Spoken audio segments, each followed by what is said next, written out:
Hello welcome back class. आज हम लोग देखने वाले हैं क्या accounting chapters number 1 non profit organisation, जिसके बारे में तुमने कभी सुना नहीं होगा और जिसके बारे में तुमने कभी सोचा नहीं होगा। तो हम शुरू करने जा रहे हैं एक नॉन प्रॉफिट ऑर्गेनाइजेशन, यानी कि ऐसे ऑर्गेनाइजेशन जो पैसे कमाने के लिए नहीं बल्कि सर्विस देने के लिए अपना काम को बांटती है, अपने प्रोडक्ट को बांटती है, अपने सर्विसेज देती है। उसका अकाउंटिंग कैसे होगा, उसका अकाउंटिंग ट्रीटमेंट क्या होगा, वो होता क्या है, उसको पहचानने का तरीका, उसको देखने का तरीका और उसमें क्या क्या चीज़ें मिली हुई रहती है, इसको शुरू करने वाले हैं। तो बिना देर किए हम करेंगे शुरू accounting treatment of non profit organisation. और चलो शुरू करते हैं शुरू से। तो इस बुक से हम शुरू करने वाले हैं और इसी बुक से हम तुम्हें चैप्टर 1 नॉन प्रॉफिट ऑर्गेनाइजेशन के बारे में समझाएंगे। इसमें जितने भी मेन पॉइंट्स हैं हम इसे पहले कंसिडर करेंगे कि तुम्हें ये समझ में आए बखूबी। तो हम पहले करेंगे क्या, इंट्रोडक्शन। समझते हैं कि नॉन प्रॉफिट ऑर्गेनाइजेशन होता क्या है। एनपीओ मतलब होता ही है नॉन प्रॉफिट ऑर्गेनाइजेशन। तो अब ये नॉन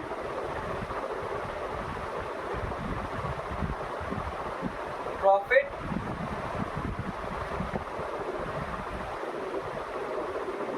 है क्या, non profit organisation.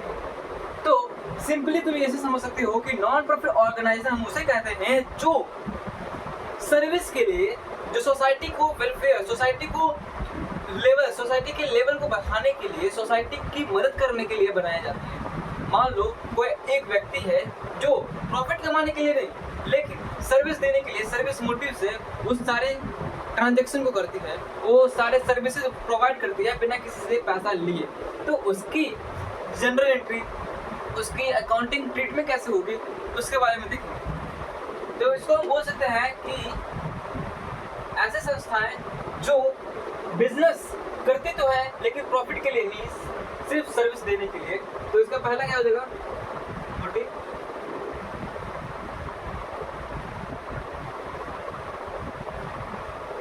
Service motive हो सकता है, सर्विस मोटिव होगा ही ना, क्योंकि ऑर्गेनाइजेशन में हम इसको ऐसे कहेंगे कि ऐसे ऑर्गेनाइजेशन जो सिर्फ और सिर्फ प्रॉफिट कमाने के लिए नहीं, प्रॉफिट तो आती है इसमें लेकिन प्रॉफिट कमाती नहीं है।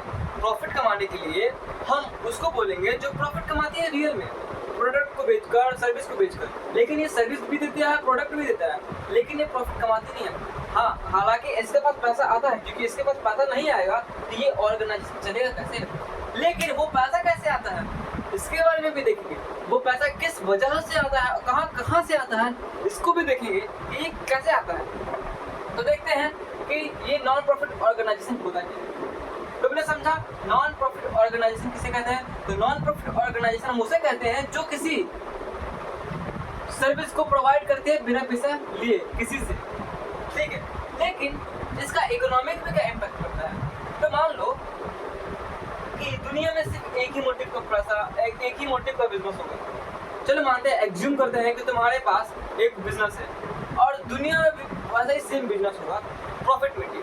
वैसे तो सारे दुनियाओं में जितने भी कंट्री होते हैं उन सारे कंट्रियों में एक ही बिजनेस होती तो है, फिलहाल ज़्यादातर होती है प्रॉफिट मोटिव, पैसा कमाने के लिए। लेकिन कुछ ऐसे भी बिजनेसेस होती हैं जो नॉट प्रॉफिट होती है, जैसे गवर्नमेंट से बनाई गई जो कंपनियां होती हैं, वो गवर्नमेंट के द्वारा बनाई गई कंपनियां जो होती हैं वो अपने पर्सनल ऑर्गेनाइजेशन को बनाना चाहता है तो उसको वो अपने द्वारा जो बनाया जाता है उसका भी तो होता है ना, तो उसका भी ऑर्गेनाइजेशन वेलफेयर कहलाएगा। तो हम दो कंसीडर मानेंगे इकोनॉमिक कंडीशन में।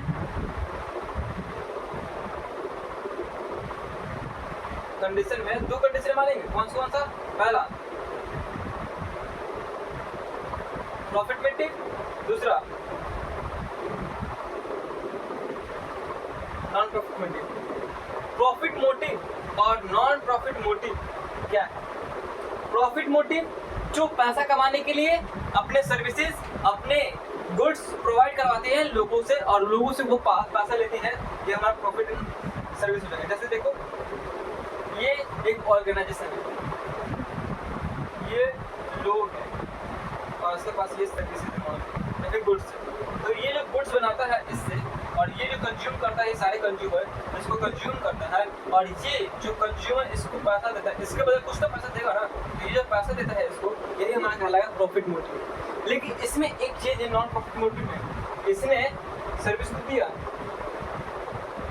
लेकिन जो कंज्यूमर इसे कंज्यूम कर रहे हैं, इस सर्विस को कंज्यूम कर रही है, ये इसे वापस पैसा नहीं देगी, पैसा वापस देगी ही नहीं, यानी कि ये इसको पैसा देगी ही नहीं, सिर्फ सर्विस को कंज्यूम करेगी और मजा लेगी, उठाएगी मजा। बस सीधी सी बात है, प्रॉफिट मोटिव जो पैसा कमाने के लिए, नॉन प्रॉफिट मोटिव जो पैसा कमाने के लिए नहीं बनी होती है। ठीक है, इतना तुमने समझा। नॉन प्रॉफिट ऑर्गेनाइजेशन कुछ नहीं पड़ता है, बस थोड़ी सी कॉन्सेप्ट को समझ जाओगे तो वो अपने आप ऑटोमेटिक खत्म हो जाएगी। तो देखते हैं फिर आता है क्या, इकोनॉमिक कंडीशन का बात होता है कि ऑब्जेक्टिव क्या है, कैरेक्टरिस्टिक्स क्या है। मतलब जैसे ऑर्गेनाइजेशन होती है, जो नॉन प्रॉफिट ऑर्गेनाइजेशन होती है, पार्टनरशिप ऑर्गेनाइजेशन होती है, क्या बोलते हैं कंपनीज होती हैं, उसको पहचानने का तरीका हमने देखेंगे या फिर हमने देखा। तो इसका भी तो पहचानने का कुछ तरीका होगा। हाँ होगा, कैसे? पहला तरीका होगा profit motive, sorry non profit, पैसा कमाने के लिए इसका मोटिव नहीं होगा, यानी कि पैसा ये कमाएगा नहीं। दूसरा क्या हो सकता है, इसको पहचानने का तरीका दूसरा हो जाएगा, ये हमारा एक बात याद बोल सकते हैं कि ये जो होते हैं नॉन प्रॉफिट ऑर्गेनाइजेशन, ये जनरल एंट्री बनाती नहीं है। जैसे हम सोल प्रोप्राइटरशिप में पढ़े थे, वैसा ये काम नहीं करता। इसमें 3 अकाउंट बनती है, कौन कौन सा? Income and expenditure, payment and receipt और बैलेंस शीट। याद रखना, इसको आगे जाकर देखने वाले हैं, लेकिन फिलहाल ये 3 अकाउंट बनती है, जिसको हम पूछ सकते हैं कि ये हमारे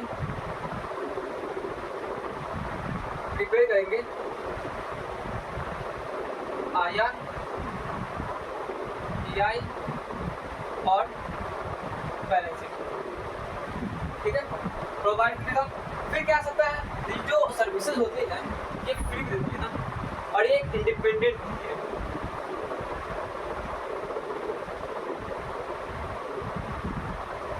इंडिपेंडेंट का मतलब क्या होता है, बता सकता है कोई? हाँ, क्योंकि देखो इंडिपेंडेंट मतलब सुरक्षा या फिर अपने आप से अलग या फिर अपने आप में सारे काम करना। इंडिपेंडेंट का यही मतलब होता है ना कि अपने आप में हम जो करना चाहें हम वो कर सकते हैं, यानी कि क्या बोल सकते हैं उसको हम, आज़ादी। हाँ आज़ादी, इंडिपेंडेंट मतलब आज़ादी होता है। तो नॉन प्रॉफिट ऑर्गेनाइजेशन के पास ये आज़ादी होता है कि वो किसी को भी, किसी के पास भी जाकर उससे ये सर्विस प्रोवाइड कर सकती है, फ्री में कर सकती है, गवर्नमेंट से परमिशन नहीं ले सकती है, या फिर कुछ भी हो सकता है। यानी कि गवर्नमेंट से परमिशन नहीं मिलेगा तो काम चलेगा, गवर्नमेंट से परमिशन लेगा तभी काम चलेगा। किसी को भी पैसा दे सकता है, किसी को भी पैसा ले सकता है, किसी को भी सर्विस दे सकता है, किसी को भी गुड्स दे सकता है। ये हुआ हमारा इंडिपेंडेंट। फिर चौथा क्या आ जाएगा, फुलफिल लीगल रिक्वायरमेंट।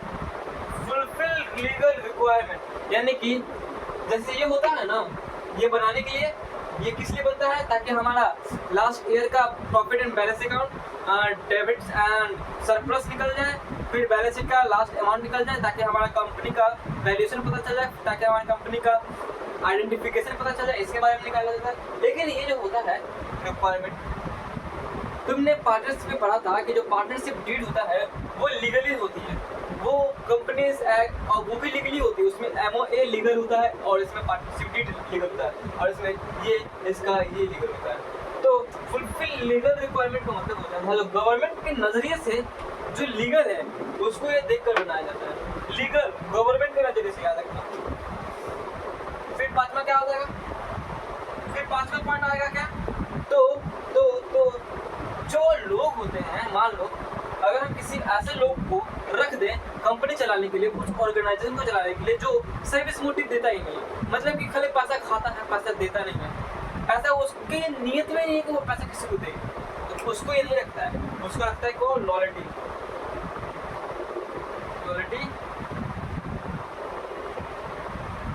इंटरमीडिएट या फिर एंटरप्रेन्योर, ऐसा बोल तो एंटरप्रेन्योर रखा जाएगा लॉयल, यानी कि इसका इस ऑर्गेनाइजेशन का लॉयल होना चाहिए। और फिर क्या हो सकता है, 4-5 पॉइंट बहुत है, इसके बाद ज़्यादा पढ़ना चाहिए। इसके ऑब्जेक्टिव क्या है, यानी कि इसका बनाने का तरीका, यानी कि बनाता ही क्यों है ये क्यों बनाता है, इसको समझना भी बहुत जरूरी है। क्यों बनाता है? पहला, सर्विस मोटिव, सर्विस देने के लिए। दूसरा,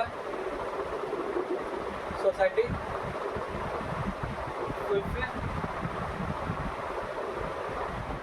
रिक्वायरमेंट। तीसरा, improve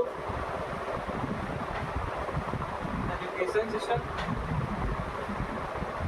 and others both of this. फिर क्या हो सकता है, तो फिर आएगा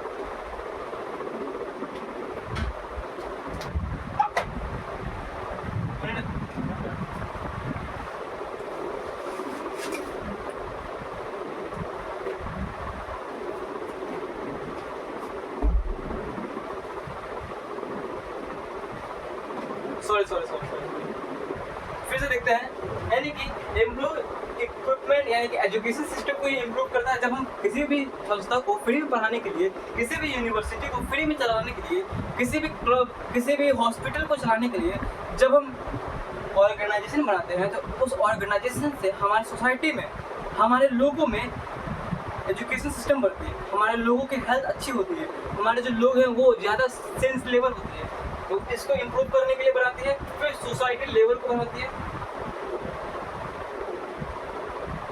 यानी कि जिस स्ट्रक्चर में सोसाइटी रहती है उसको भी इम्प्रूव करती है, उसको भी बढ़ाने में ये मदद करती है।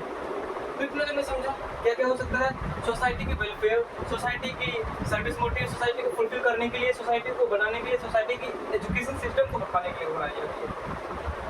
ठीक है, इतना तो हमने देख लिया। और हाँ, एक बात याद रखना, तो ये पूछा जाएगा difference between non profit organisation और प्रॉफिट मोटिव ऑर्गेनाइजेशन। इसका डिफरेंस क्या होगा तो बता सकते हो? हाँ, डिफरेंस होगा पहला, ये प्रॉफिट मोटिव और वो नॉन प्रॉफिट मोटिव।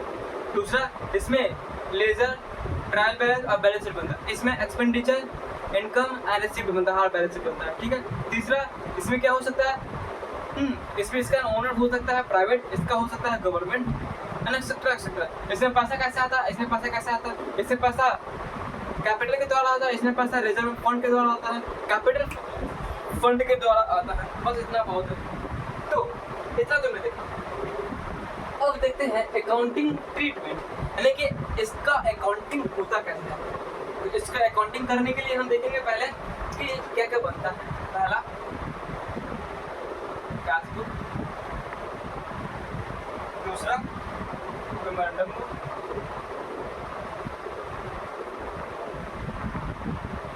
तीसरा क्या हो सकता है, सैलरी एंड वेजेस।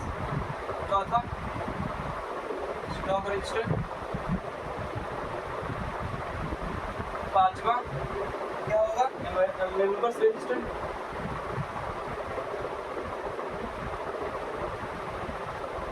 छठा क्या होगा, तो ट्रेड रजिस्टर, यानी कि ट्रेड। और सातवां अदर्स। बहुत है, देखते हैं ये कैसे होते हैं। देखो, जब भी कोई इंस्टीट्यूशन बनती है, जब भी कोई ऑर्गेनाइजेशन बनती है, तो उस ऑर्गेनाइजेशन में पहले कैश बुक बनती है। कैश बुक कैसे होती है, तो कैश बुक में डेली लाइफ की, यानी कि डे टू डे जितनी भी ट्रांजेक्शन होती है उसको कैश बुक में इंसर्ट की जाती है। सीधी सी बात है, जब तुम जर्नल एंट्री बनाते थे क्या, किसके में बता, जब तुम जर्नल एंट्री बनाते थे सोल प्रोप्राइटरशिप में, उसमें तुम्हारा जितनी भी एंट्री होती थी जर्नल एंट्री में डे टू लाइफ से होती थी, और इसमें भी डे टू डे लाइफ से होती है कैश एंड बैंक, यानी कि कैश बुक अकाउंट में। कहता है मेमोरेंडम ऑफ मतलब इसका होता है जो लीगलिस्टिक होती है उसका, फिर सैलरी एंड वेजेस जो एम्प्लॉय को तुम पे करते हो उसका, स्टॉक रजिस्टर जो तुम्हारे पास स्टॉक बचा हुआ जैसे फर्नीचर, तुम्हारा पेन, तुम्हारा एसी एंड एक्सेट्रा एक्सेट्रा, पलंग, पंखा, ये सब जितना जितने भी चीज़ होंगे वो तुम्हारा स्टॉक रजिस्टर हो गया, उसे अमाउंट लिखा जाता है मार्केट अमाउंट के। फिर मेंबर्स रजिस्टर यानी कि मेंबर्स ने, यानी कि जितने मेंबर्स ने तुम्हें पैसे दिए, जितने मेंबर्स ने तुम्हें रिफंड किया, तुम्हें जितना डोनेशन दिया, तुम्हें जितना रेंट दिया, ये सारे रजिस्टर्स में लिखाएंगे। आपका ट्रेड बुक में वो सारे होंगे जो तुम्हारा बिल्स पेबल, बिल्स रिसीवेबल, ये सारे आते हैं। और इसमें तुम जिसको बना सकते हो बहुत सारी चीज़ें आती है और उसमें, यानी कि इसके बाद भी अगर तुम्हें लगे कि हमें कुछ और बनाने हैं तो इसमें अलग बनाएगा। जैसे मान लो रिसिप्ट का हमें अलग बनाना है, पेमेंट का हमें अलग बनाना है, तो उसके लिए भी इसमें आ जाएगा अलग अलग चीज़। ठीक है, क्या क्या बनती है तुमने देखी है, लेकिन क्यों बनती है ये तुम्हें पता है? क्यों बनती है, तो क्यों बनती है इसको जानने के लिए तुम्हें पहले देखना पड़ेगा क्यों बनने के लिए। क्योंकि तुम्हारा जो अकाउंटिंग होता है, मतलब कि जो तुम्हें डोनेटर होता है, जो तुम्हें पैसा दिया, तुम्हारे ऑर्गेनाइजेशन में जो पैसा दिया, उस ऑर्गेनाइजेशन को ये जानने का अधिकार होता है, यानी कि जो पैसा दिया उसको ये जानने का अधिकार होता है कि हमारे पैसे को तुम करोगे क्या।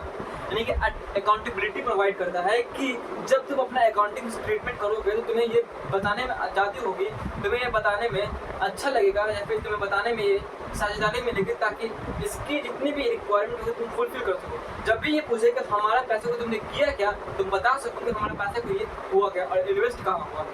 सीधी सी बात है कि जब तुम्हारा कोई मेंबर पूछे तुमसे कि तुम हमारे पैसे को क्या किया, तो उस पैसे को कहाँ लगाया, इससे बताना ही हम इसको अकाउंटिंग ट्रीटमेंट का पहला फीचर मानते हैं। यानी कि अकाउंटेबिलिटी पहले बताता है, फिर दूसरा क्या बताएगा कि हम अपने जो फंड आया है, हमारे पास जो फंड आया है, इसके द्वारा जो हजारों लोगों के द्वारा उस फंड को हम कहाँ कहाँ यूज़ करेंगे, इसको दिखाता है। तीसरा किस लिए आएगा, तीसरा इसलिए क्योंकि हम इसलिए बनाएंगे, तीसरा हम इसलिए बनाएंगे ताकि हमारा जो फाइनेंशियल ईयर, हम जो लास्ट के ईयर में जो कैलकुलेशन करेंगे, उस कैलकुलेशन से हमें क्या पता चलेगा, पता चलेगा कि हमारा जो ऑर्गेनाइजेशन है ये डाउनफॉल में है या फिर अपवर्ड में है। इसको फिर आता है लास्ट क्या, इकोनॉमिक कंडीशन, हमारे जो ऑर्गेनाइजेशन है वो इकोनॉमिक कंडीशन में कैसा परफॉर्म कर रहा है, इसको भी बताना होता है। ठीक है, लेकिन इसकी लेकिन इसमें एक प्रॉब्लम है। अब इसके बाद जो फाइनेंशियल स्टेटमेंट बनती है वो कैसे बनती है, तो पहला बनेगा रिसिप्ट एंड पेमेंट अकाउंट।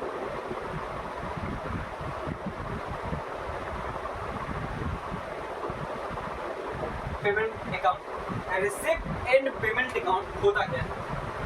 तो रिसिप्ट एंड पेमेंट अकाउंट ये हमारे जनरल एंट्री की तरह होती है। मान लो कि जैसे तुम कैश बुक बनाते थे ना, डेली लाइफ का जितने भी ट्रांजेक्शन होते हैं रिकॉर्ड करते थे, जस्ट लाइक इसका वही है। यानी कि जितने भी तुम डेली लाइफ से रिलेटेड जितने भी ट्रांजेक्शन करते थे उसको इसमें लिखाया जाता है। बहुत लिखाया जाता है। इसका फॉर्मेट कैसा होता है, ऐसे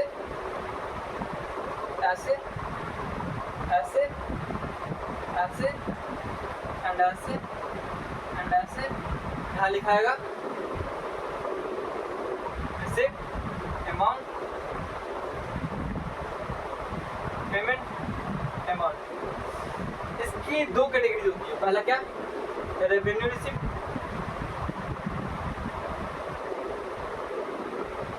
और capital receipt, sorry capital receipt और रेवेन्यू रिसिप्ट। रेवेन्यू रिसिप्ट सही और रेवेन्यू रिसिप्ट,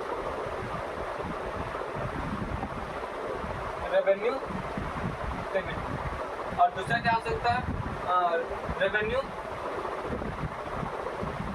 कैपिटल रिसिप्ट और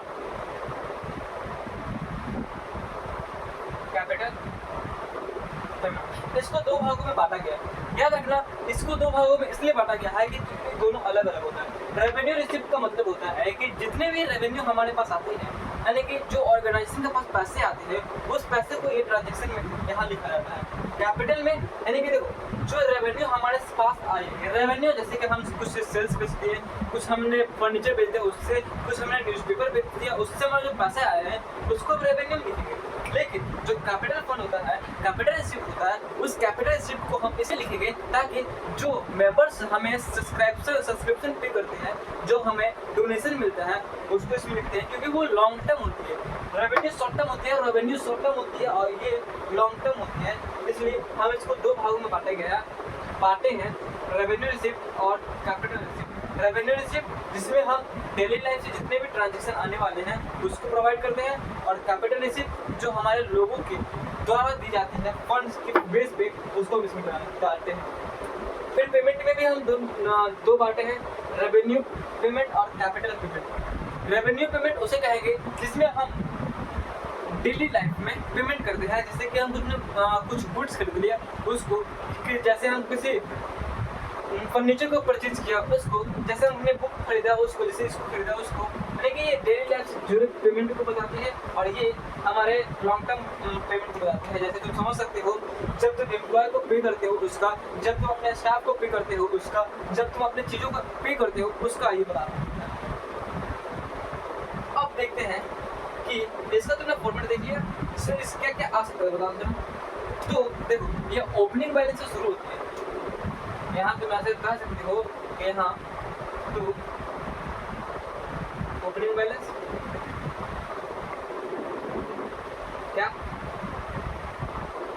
क्या से बैंक और कैश इन हैंड। देखो यहाँ से शुरू तो होता है लेकिन ये यहाँ भी जा सकता है, क्यों? क्योंकि ओपनिंग और क्लोजिंग बैलेंस का कोई इरादा नहीं है। तो क्लोजिंग बैलेंस आएगा तो यहाँ भी लिखा है cash in hand and cash in bank, लेकिन यहाँ है ओपनिंग बैलेंस तो cash in hand and cash in bank आ जाएगा इस साइड में।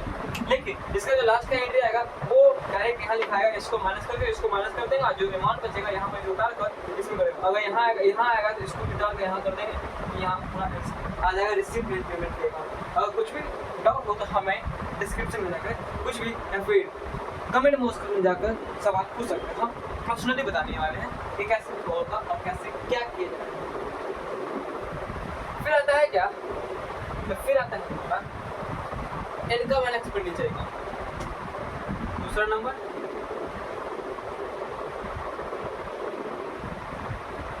Income and expenditure account. Income and expenditure account कैसे काम करेगा पता? तो इनकम एंड एक्सपेंडिचर अकाउंट ऐसे काम करेगा, इसका फॉर्मेट जैसे तुम पीएल बना देते ना, पीएल अकाउंट को बता दे, उस पीएल अकाउंट के बेस पे इसको तुम बना ऐसे। सॉरी अरे यार देखो कैसे काम करता है, समझते हैं? अगर मुझे तो ठीक यहाँ लिख देते क्या, हम उसमें क्या लिख देते हैं यहाँ डेबिट क्रेडिट पार्टिकुलर या फिर यहाँ लिख देंगे इनकम एंड एक्सपेंस, लेकिन आप इसमें लिखेंगे एक्सपेंडिचर और इनकम। इसमें कोई कनेक्टिव नहीं होगी, देखो दिखाते हैं इसका इसका इसका इसका इसका इसका इसका इसका इसका इसमें कोई कैटेगरी नहीं है, इसमें जितने भी अमाउंट है वो सारे के सारे फेल है। तो आ जाएगा क्या हो जाएगा एक्सपेंडिचर और ये हो गया इनकम, यहाँ हो गया अमाउंट, यहाँ हो गया अमाउंट। लेकिन एक बात याद रखना, इसमें ओपनिंग बैलेंस नहीं जाती है, इसमें क्लोजिंग बैलेंस नहीं जाती है। इसमें तुम्हारा माइनस क्या हो जाएगा, ओवरड्राफ्ट माइनस हो जाएगा, बैंक ड्राफ्ट प्लस हो जाएगा, जो तुमने पैसा लाया उसका यानी कि आउटस्टैंडिंग प्लस हो जाएगा, और लेस हो जाएगा लेस द क्या प्रीपेड एंड इनकम पेमेंट। देखो अब इसको तुम सिंपल लैंग्वेज में समझो कि एक्सपेंडिचर भी हमारा करंट ईयर का, यानी कि एक्सपेंडिचर हम जो खर्चा कर देते हैं उसको बताता है, लेकिन इनकम जो हमारे पास पैसा आने वाला है उसको बताता है। ये तुमको इतना पता होगा ही कि एक्सपेंडिचर मतलब खर्चा और इनकम मतलब पैसा आने वाला चीज़ है। लेकिन इसमें कंडीशन है, हमने अभी पढ़ा कि रिसिप्ट एंड पेमेंट अकाउंट में रिसिप्ट एंड पेमेंट अकाउंट एक कैश बेस्ड ट्रांजेक्शन थे, वो सिर्फ और सिर्फ कैश ट्रांजेक्शन को अप्लाई करते थे, यानी कि वो और सिर्फ अपने कैश बैलेंस को ही प्रिपेयर करता था, सिर्फ पैसा कैश में लेता था। लेकिन इसमें हम पैसा बैंक से भी और कैश से भी ले सकते हैं। और उसमें ये बताया गया है कि वो आने वाला कल और बीते हुए कल और अभी के कल के तीनों के तीनों अकाउंटिंग को ये बना देता है। यानी कि एडवांस में अगर पैसा मिला उसका भी, पिछले एडवांस का पैसा बाकी है उसका भी, और करंट अकाउंट में पैसा मिला उसका भी, ये तीनों को ये मिलाकर बनाया जा सकता है। लेकिन इसमें तुम्हारा सिर्फ करंट ईयर को बनाया जा सकता है, यानी कि एक्सपेंडिचर में जो तुम इस साल का खर्चा करवाते हो उसको इसमें वो लिखा जाता है, और जो तुम्हारा इस साल का इनकम है उसको इसमें लिखा जाता है। तो क्या क्या आ सकता है? By subscription received, subscription receive income में आएगा, मेमोरेंडम फी इनकम में आएगा, डोनेशन इनकम में आएगा, डिवीजन ऑफ सेल इनकम में आएगा, रेंट ऑन होल्ड इनकम में आएगा, प्रॉफिट एंड सेल्स इसका भी इनकम ही आएगा। लेकिन इसमें क्या आएगा? एक्सपेंडिचर में तुम्हारा आएगा keeping loss, revenue received and etcetera. क्या आ सकता है? Keeping of loss, depreciation of assets, advertising of expenses, prepaid at the end of rent and rate of tax, ये सारी इसमें चीजें आएंगी। तो इसको भी तुम देख लियो, फॉर्मेट ये है, फॉर्मेट ये है इसके बाद में। और इसका एक बात याद रखना, इसके एंड के लास्ट में ये कहता क्या है, अगर इनकम यहाँ गिरेगा, अगर इनकम यहाँ पर बड़ा होगा और ये यहाँ गिरेगा तो इसका हो जाएगा सरप्लस, अगर यहाँ गिरेगा तो इसका होगा डेफिसिट। सरप्लस और डेफिसिट तुम समझ जाओगे ये क्या होता है। सरप्लस यानी कि पैसा बढ़ गया मेरे पास है पैसा, डेफिसिट यानी हमारा प्रॉफिट में लॉस चला गया। ये मेनली तुम्हारे ऑर्गेनाइजेशन के हैबिटेट्स को दिखाती है कि क्या ऑर्गेनाइजेशन प्रॉफिट में है, क्या ऑर्गेनाइजेशन लॉस है, इसको दिखाना इसका काम है। फिर क्या आता है? फिर मेरा आता है कि ये बनना कैसे। देखो इसके ट्रांजैक्शन दो प्रकार के होते हैं, कैपिटल नेचर और रेवेन्यू नेचर। कैपिटल नेचर में दो होते हैं, कैपिटल नेचर, रेवेन्यू नेचर, यानी कि capital receipt and revenue receipt, या फिर बोल सकते हैं। ट्रांजैक्शन इसकी दो हो सकती है, कौन कौन? कैपिटल और रेवेन्यू, ये भी दो प्रकार की होती है। कौन कौन? कैपिटल नेचर वैसे और कैपिटल नेचर हमने देखा था उसमें से, और इन दोनों को मिलाकर हम बनाएंगे क्या? बैलेंस। और इसमें भी दो प्रकार के आएगा, क्या क्या?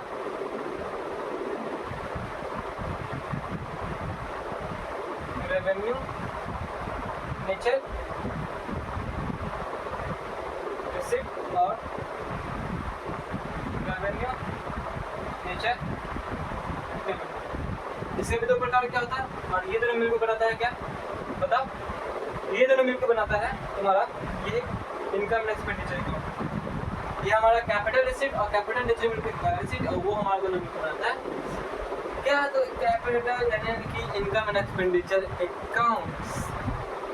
अब देखते हैं कि इसका तो तुम मेन पॉइंट खत्म कर दिया है। बैलेंस शीट, बैलेंस शीट को आता ही होगा। बैलेंस शीट कैसे बनेगा? तो बैलेंस शीट जैसे तुम बनाते थे 11th में, बैलेंस शीट 11th में जब कोई कंपनी का अकाउंट तुम बना होगा तो उसमें जैसे बैलेंस शीट बनाते थे, जस्ट वैसा ही बनेगा। सारा का सारा फंक्शन उसका अप्लाई होता है बैलेंस शीट के अंदर। क्या क्या होगा देखते हैं। जैसे तुम बैलेंस शीट बनाते थे ना, एक साइड इनकम लायबिलिटी और एक साइड एसेट्स, यहाँ एसेट्स यहाँ लायबिलिटी, सॉरी यहाँ लायबिलिटी और यहाँ एसेट्स होता है। और इसके लास्ट के एंड में लगाते थे क्या? Year and profit. बस इसका ऐसा ही होगा जैसे उसमें बनाते थे डायरेक्ट, वैसे ही इसका भी ऐसा एज इट इज आता है। लेकिन इसमें भी कुछ चीज़ें होती हैं, जैसे कि बता सके calculation of community fund. Community fund क्या होता है? देखो हम जब कैपिटल फंड बोलते हैं या फिर कैपिटल बोलते हैं, कैपिटल में क्या होता है? जो बाहर से इनकम आता है, जो प्रॉफिट मेकिंग बिजनेस होती है वो कैपिटल बोलती है, जो नॉन प्रॉफिट बिजनेस होती है वो कैपिटल फंड बोलती है। कैपिटल फंड किस लिए? जो मेंबर होती है वो पैसा देती है लेकिन वापस डिविडेंड नहीं ले सकती है, वापस पैसा निकाल नहीं सकते, उसे क्यों बोलते हैं कैपिटल फंड। लेकिन जो कैपिटल होता है उसमें हम पैसा डिविडेंड भी लेते हैं और उसको विड्रॉ भी कर सकते हैं, इसको बोल रहे हैं कैपिटल फंड। इसका क्या फॉर्मूला होगा, अगर ओपनिंग कैपिटल फंड होगा तो उसको हम total assets minus total liability करेंगे, लेकिन जब हमारा क्लोजिंग कैपिटल होगा तो हम उसको opening capital plus surplus minus deficit plus capital item करेंगे, ठीक है। बहुत होगा, हमारे लिए सही आएगा। फिर उसके बाद क्या आ सकता है तुम्हारे पास, उसके बाद आएगा fund basis accounting. Fund basis accounting का मतलब होता है कि जितने भी अकाउंटिंग, मान लो जो हमारा फंड है उस फंड को क्या हम निकाल सकते हैं किसी भी ड्राइंग करके? नहीं, क्योंकि जो ऑर्गेनाइजेशन में, जो नॉन प्रॉफिट ऑर्गेनाइजेशन है वो वन टाइम पेमेंट होता है। जब कोई भी डोनेशन कर देता है इस अकाउंट को तो वो वापस उस पैसे को नहीं ले सकता है, बस इसको बोल सकते हैं ये डोनेशन। फंड बेस्ड अकाउंटिंग होता है, रिसिप्ट फंड होता है, फिक्स एसेट फंड होता है, डेब्ट फंड होता है, एनरोलमेंट फंड होता है, एनआईटी फंड होता है। बहुत है। फिर some important item related to non profit organisation. Non profit organisation में आज के लिए इतना ही।